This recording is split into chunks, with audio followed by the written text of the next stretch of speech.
fantastic album. I had a chance to listen to it today, and it's amazing. Thank you very much. Good to hear.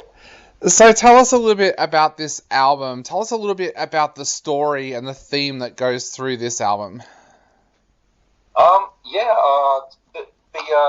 The storyline that is a content of the lyrics is something that me and our friend have been working on. I think we started like more than 15 years ago, and then we realized that isn't going to happen. The project just became too big.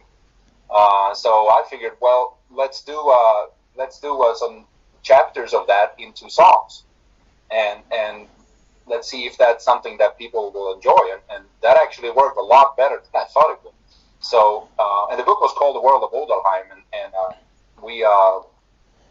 this is the fifth consecutive album now that we're writing lyrics about the same storyline. So it's like a book, but in music form, I guess. Although you could listen to the songs, obviously, like as if they were just a normal Unleashed album. But it is a storyline that continues from the last song of the previous album and onward. So I guess that's the short story of the storyline. And musically, obviously, I think we've done what we always do. We try and keep as much as we can to the roots and keep developing the style of Viking death metal.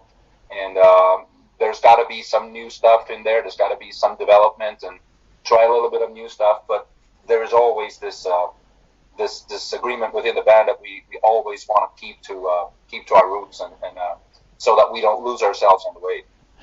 Telling that story in song, have you found that's something that has been difficult to do, or have you found that it's been quite easy to as you said, convert that story from a novel idea through to songs? Yeah, well, I thought at first it was going to be a problem because I didn't really know exactly how small. A chapter could be 5 songs.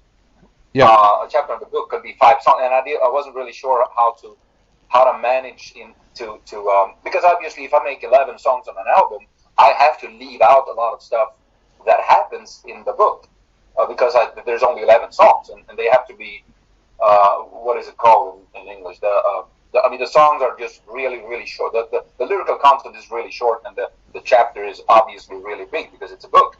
Now, that became not so much a problem as I actually started it. I thought it would be, but it wasn't. It worked out very, very well, actually. And then I figured, well, see, all the albums we've done ever since 1991, the songs are like that anyway. Most of the songs I've done in my life are like small stories anyway. So it worked out well. Could we ever see the story come out in another way? Could we ever see it as a novel or a graphic novel or even a television series? Well, I used to make jokes about that. How about Peter Jackson calling me one of these days? But not really. The thing is that me and my friend, we never finished the book, and I think that's the reason for why it actually happened in our songs instead, because I had so much material that I didn't know what to do with, and I spent thousands of hours, maybe I don't even know how much. It's a ridiculous amount of time building the World of Odalheim. So, but yeah, maybe if I get older and I don't have so damn much in my schedule, I could finish the book. But it looks like now that it will be more interesting and more reasonable time-wise to continue the storyline in the band, I guess. Plus, because I think the project itself was a little bit too big in the first place. Writing a book like that is so huge. That I think we overestimated, or maybe we underestimated the time the project would actually take until it would be finished. So we'll see. But I am working now on a different book project that will see the light of day. That actually isn't such a huge project. And I think that's going to happen. Awesome. But that's a different story, but it has to do with Odalheim again, and it has to do with Unleashed and the lyrics we write. So. Awesome. So can you tell us a little bit about that? Is it an expansion of the world, a different character, or how does it fit into that story? No, it isn't really. It's not even it's not even well. It is about the same type of mechanisms, so to speak. It is about the past, present, and future of Viking traditions and values, and it is more of a, let's say, it's more of a book about real matters, Yep. not so much future um, imagination. Because if you write a book about the future, it's got to be some kind of fantasy. Because otherwise, I mean, who knows what's going to happen in many years to come. But this book is literally more about the Viking traditions and values and how they play out in a modern world, and how you can use that to overcome all the obstacles that you will find literally every day when you wake up. Now, that's, well, I could probably go on forever, but I won't. But that's very, very short for what that book is going to be about. Awesome. But it isn't really something that it doesn't necessarily have to do with my band. Although a lot of the topics are obviously the same, because Unleashed I've been doing Viking type lyrics since 1989. So Definitely. Well, we cannot wait to see that book. Bringing it back to the music, you mentioned before that you've always wanted to stay with the roots of the band, but there's always that your sound always sounds so modern as well. Tell us the things that you said that you did a little bit differently with this album. What did you try this time to do a little bit differently?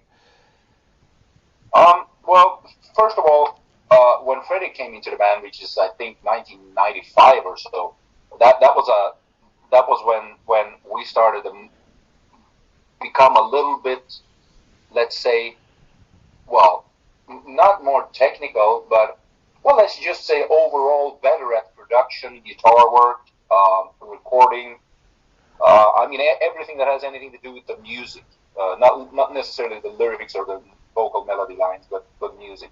Because Fredrik was just eons better at guitar than I mean, I made the first 5 records, I think, mostly when it comes to the songs and guitars and bass and such. But when he came into the band, it was just a whole different story. So I think that what has changed is literally, first of all, the guitar work and everything, all the solos and everything has just changed to a totally different level. Plus, Fredrik is an excellent producer, and he has his own studio, and so we have recorded in his studio for many albums now, and there's just a huge difference compared to, let's say, '93, and that's a huge step. And I would say though that we try every time we enter a new process, a new creative process, we try to make, obviously I think most musicians do that, but we're most definitely trying to aim for a better album than the previous one. Now that's easy to say, but it's not so easy to execute, because I mean, who knows? I mean, I don't. We look at every song and say, okay, is this at least as good or better as the previous album? And I would say the same if I compare an album from '94 to the album '93. Yeah. Then I would say, yeah, we had the exact same aim, and we do this time as well. We try to keep to the roots, and we try to develop a little bit. It's not going to be huge. I mean, you're not going to. Unleashed is not going to change, monumentally between 2 albums. That's never going to happen. And that's why you can probably put on an Unleashed record any time, any day, and nobody's going to say, is that really Unleashed? Because that's the way we work. I mean, it's always going to be like that. That's what we aim for. We don't want to change too much, but we want to try some new stuff and get influenced a little bit, perhaps, by things that were not equal to the previous album influences and stuff. But yeah, I guess that's how we work. I mean, it's always been like that. Definitely. And because the story that you've been telling over the last 5 albums has grown and grown, does that mean that the lyrics were pretty much already in concrete with this album before the music was written as well? You mean on this album? Yeah, this album, yep. Well, see, because we're working on this storyline from the World of Oldalheim, that obviously I don't have much choice other than to follow the storyline. So where that ended in the previous album, that's where it starts on this album. So and since we've been doing that now for five albums, then well, the what happens on the first song of this album, that's just that's, how do you say that? It's like, it's akin to what happened Yep. on the song on the previous album. So musically, talk us through that. Talk us through how the band gets together to write the actual music to go with those lyrics, because that has been the special part of your band over the years, is the magnificent sound that you've been able to create. Tell us a little bit about that process of getting together and writing the music to go with those lyrics.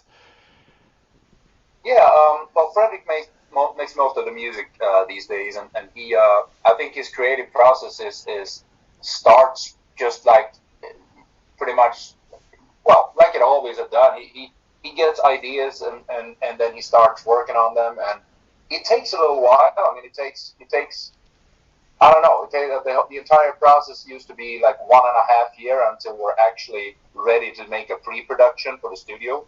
But he creates music. He sends music to the band members, the other three, which includes me, obviously. And then he says, "Well, what do you think about this?" And so we let him know what we think about it. And well, since we've been together for such a long time, it really isn't. There's no risk in that, because he knows what we like. So Yeah. it's almost like, well, it's like offering a child ice cream or something. It's I mean, the odds on that he would offer us something that we wouldn't like is just not happening. Yeah. Normally, what happens is that maybe I want a longer chorus, Yeah. or maybe I want a shorter bridge in some part of a song. But when everything is said and done, maybe we have 3 songs that I can start working on for the lyrics.